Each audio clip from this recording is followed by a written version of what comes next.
Salut à tout le monde, bienvenue dans votre site Maths et Physique en poche.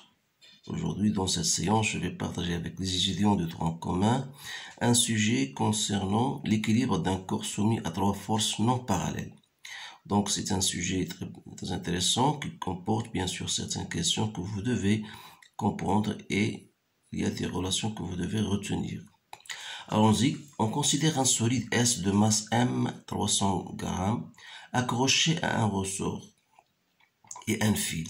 Comme l'indique la figure ci-contre, le ressort de constante de raideur K égale à 80 N par mètre est incliné d'un angle alpha, 53 degrés par rapport à la verticale. Le fil exerce une force F égale 4 N. On prendra G égale à 10 N par kilogramme. Donc voilà les questions. Vous devez bien sûr stopper la vidéo pour lire les questions et répondre, puis vous allez comparer vos réponses avec les miennes. Donc la première question, faire le bilan des forces qui s'exercent sur le solide.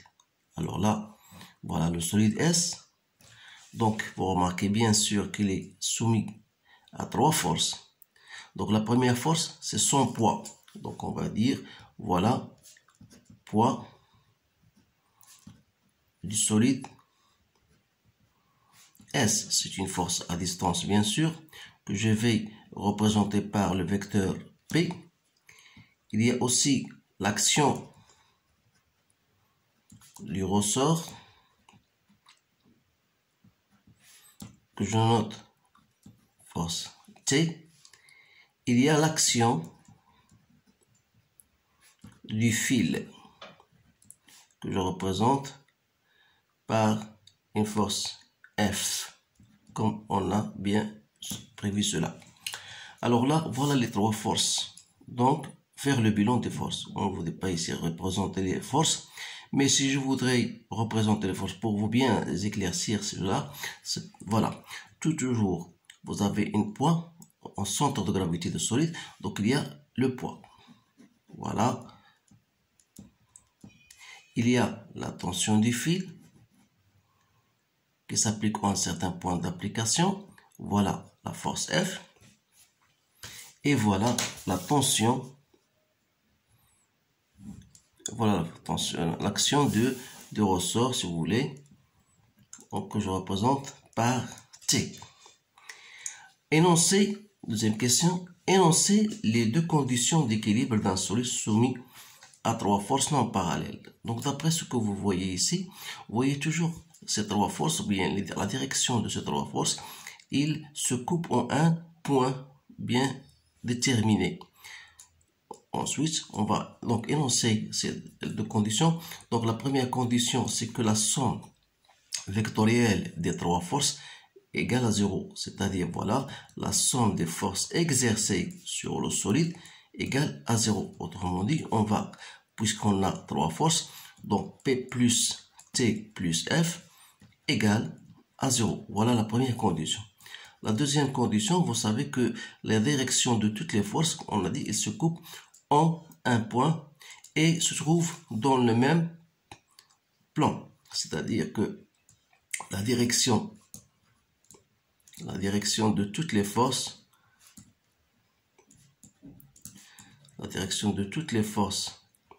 appliquées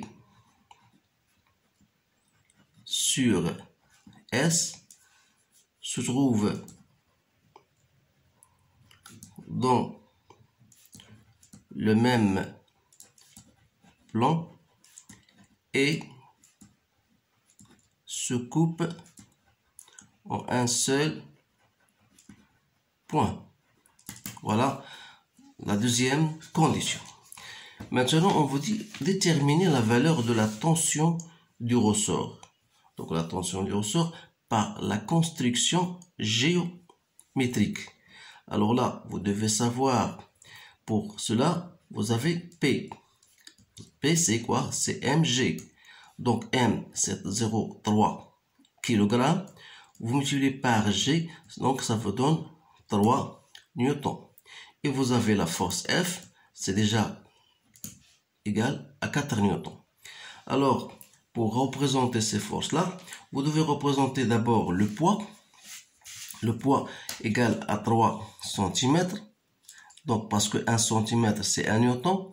Donc, je prends ici 1, 2, voilà. Voilà le poids. Donc, voilà, je représente le vecteur de la force P. Ensuite, vous remarquez bien que P et F sont perpendiculaires. Alors, égal à 4 newtons, qui veut dire 4 cm. Donc, je dois mettre ici 4 cm. Donc, par exemple, voilà ici 2 jusqu'au 6. Voilà la force F. Donc, je dois fermer ce triangle-là. Donc, qu'est-ce que je vais faire? Voilà. Je dois mettre ceci. Voilà la tension T. Donc, vous remarquez bien qu'il y a toujours ce sens bien déterminé. Donc, voilà la construction géométrique. Alors, pour en déduire T, vous savez bien sûr que cet angle-là, c'est l'angle entre P et T. Donc, entre P et T, voilà la direction de P, voilà la direction de T. Donc, cet angle-là, c'est le même que celui-là. Donc, c'est alpha. Donc, je peux le noter ici. Alors là, vous avez le choix entre deux choses. Soit vous appliquez la relation de sinus de alpha. Sinus de alpha égale à F sur T. Alors là, vous en déduisez T comme étant égal à F sur sinus de alpha.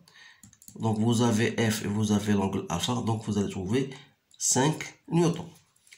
Ou bien, vous appliquez le théorème de Pythagore. P au carré plus F au carré égale à T au carré. Donc, T égale la racine carrée de P au carré plus F au carré. C'est-à-dire, P au carré, ça fait 9, plus 16, ça fait 5 newtons. Ou bien, il y a une autre troisième méthode, si vous allez, bien sûr, mesurer cette distance de 3, 4, 5. C'est bien 5. Donc, vous allez mesurer avec votre règle cette distance et vous allez trouver 5 cm qui correspond bien à 5 newtons. Donc, vous avez ces trois méthodes. Vous pouvez utiliser celle qui vous convient. Maintenant, par la méthode analytique, c'est-à-dire, on va appliquer la première condition d'équilibre, la somme des forces exerçant CR égale à 0. C'est-à-dire, on a P plus T plus F égale à 0. Alors là, qu'est-ce qu'on va faire? Parce qu'il y a une autre question ici. Donc voilà la condition d'équilibre. Donc qu'est-ce qu'on va faire? On va faire une projection. C'est-à-dire la projection sur l'axe des X. Alors si on fait la projection sur l'axe OX, bien sûr, vous avez le poids. On a dit le poids P est perpendiculaire. Voilà X, voilà Y. Donc vous avez le poids, bien sûr, il est orienté vers le bas. Il y a une force F, il y a une tension du ressort T. Et vous avez ici l'angle alpha. Donc vous remarquez bien que P est perpendiculaire à X, donc sa composante sera nulle. Et on aura seulement la composante de la force F et la composante de la force T sur OX, puisqu'il sera de son opposé. Donc c'est moins T. T quoi? Cosinus de alpha sur l'axe des Y, mais ici sera T sinus de alpha égale à 0. D'où T égale à F sur sinus de alpha.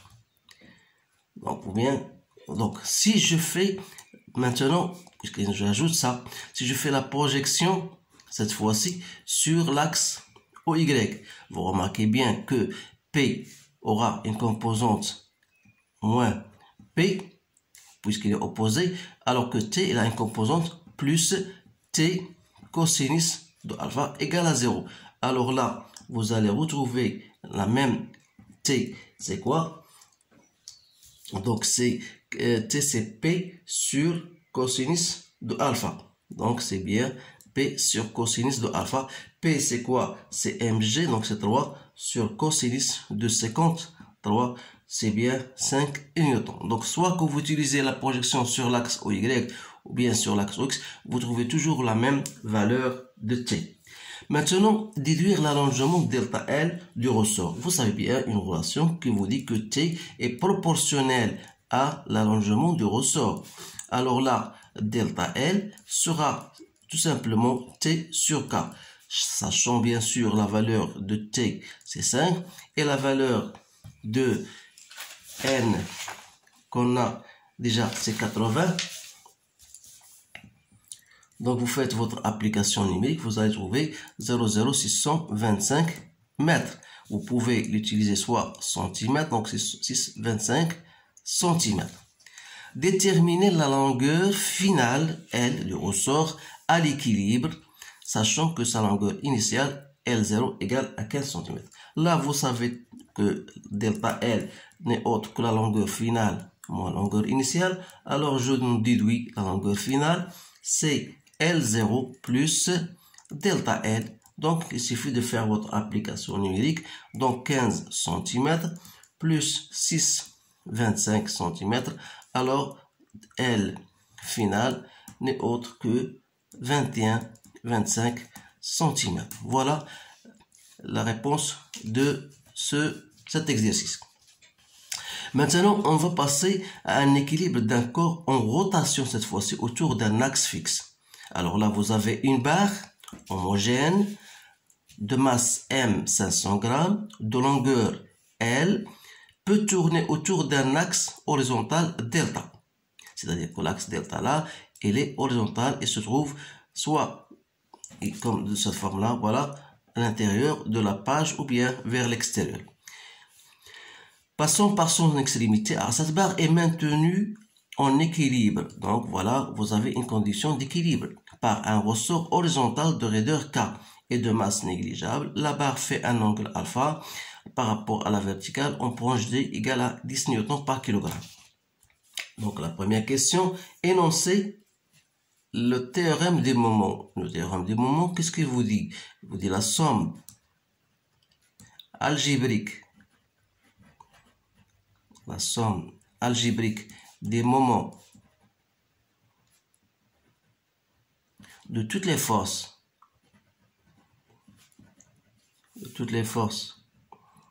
s'appliquant sur le solide, sur un solide S, est nulle. Donc on l'écrit, voilà, la somme des moments de toutes les forces, bien sûr extérieures, égale à 0. Faire l'inventaire des forces extérieures s'exerçant sur la barre, puis les représenter sur la figure. Donc le bilan des forces, donc la barre, voilà, la barre est soumise à quoi? La barre est soumise à quoi? À son poids. Alors là, il faut bien faire les choses là. Son poids à quel point? Son poids à G. Donc je peux dire, voilà, P en G, représenté par le vecteur P en G. Ensuite, elle est soumise à l'action de rotation, à l'action de l'axe de rotation, soit delta, que je représente par R et qui passe par le point A. Ensuite, finalement, il y a l'action du ressort que je note T en s'appliquant en point B. Voilà. Donc, si je voudrais représenter ces forces-là, donc il suffit tout simplement, voilà, le poids en G, voilà. Donc là, je ne prends pas un échelle, voilà le poids en G. Donc vous avez bien sûr cet alpha, c'est le même alpha. Vous avez l'action du ressort, voilà, que j'appelle T en B, et voilà, vous avez la réaction R. Alors vous savez bien sûr que les vecteurs les vecteurs de force, on a dit, ils se coupent en un point. C'est-à-dire, si vous avez, voilà R, voilà T de R, donc ce point-là, donc forcément R, il va passer par ce point-là. Donc voilà la direction R. Donc, qu'est-ce qu'on va maintenant? On va passer, exprimer le moment du poids. Donc, le moment du poids par rapport à l'axe delta, ça, vous avez des relations qu'il faut bien retenir. Donc, c'est quoi? C'est P fois la distance de ce vecteur P à l'axe delta. Donc, bien sûr, voilà, si je continue ce vecteur-là, la direction de ce vecteur-là, voilà delta. Donc, cette distance, bien sûr, que je vais noter la distance D. Voilà la distance D. Donc, comment je vais écrire, trouver cette distance D? Donc, c'est la même que celle-ci. Donc, ça revient au même. Donc, je peux travailler avec sinus de alpha. Donc, vous avez bien sûr que sinus de alpha, c'est quoi? C'est cette distance-là. C'est D que je divise par l'hypoténuse. C'est-à-dire cette distance-là qui n'est autre que la longueur de la barre qui est L divisé par 2. Donc, voilà, L divisé par 2. Donc, je tiens, j'en déduis D égale L sur 2 sinus de alpha. Et alors, dans ce cas-là, le moment par rapport au delta de P sera égal, P c'est quoi? C'est mg, donc L sur 2 sinus de alpha. Deuxièmement, exprimer le moment de la force T. Alors là, il faut souligner une chose très intéressante, c'est que il faut tenir toujours compte du signe, est-ce qu'il est positif ou négatif, puisque le sens étant choisi vers le bas, donc le poids toujours essaie d'attacher ou bien de tirer la barre vers le bas, donc elle se trouve dans le même sens que le sens choisi. Donc c'est pour cette raison que j'ai mis plus. Alors si pour la T, donc voilà T, il essaie de prendre la barre dans ce sens-là, donc dans le sens contraire de celui de bien sûr choisi. Alors là on va faire un signe moins. Donc ça, ce sont des choses très intéressantes qu'il faut bien faire attention à cela. Donc le moment de T par rapport à delta, c'est toujours, je vais écrire moins, cette fois-ci T, fois la distance que je nomme D'. C'est quoi cette distance D'? D', c'est la distance que de la direction de la force T par rapport à l'axe. Donc ce sera cette distance-là. Donc voilà, cette distance-là, c'est la distance D' de l'axe à la direction. Donc, pour calculer cette direction-là, cette distance-là, je dois utiliser soit, bien sûr, cosinus de alpha. Donc, qu'est-ce que j'ai? Donc, j'ai cosinus de alpha, c'est quoi? Cosinus de alpha, c'est D' sur L, d'où D', c'est L cosinus de alpha. Cosinus de alpha, c'est l'adjacent sur l'hypoténuse. Donc, c'est bien ça. Donc, moment par rapport au delta de T n'est autre que moins T. Voilà. D', c'est quoi? C'est L cosinus de alpha. Alors là, en utilisant le théorème des moments. Donc, si j'applique la somme des moments égale à 0, ça va me donner mg L sur 2 sinus de alpha moins TL cos de alpha égale à 0. Alors là, donc, je vais me débarrasser de cette L. Donc, j'aurai T cosinus de alpha, voilà, égale mg sur 2 sinus de alpha. C'est-à-dire que T égale mg sur 2 sinus de alpha que je divise par cosinus de alpha. Soit disant T égale à mg sur 2 tangente de alpha. Voilà la réponse à cette question. Donc, il suffit de faire l'application numérique. Poids, c'est M, c'est 0,4.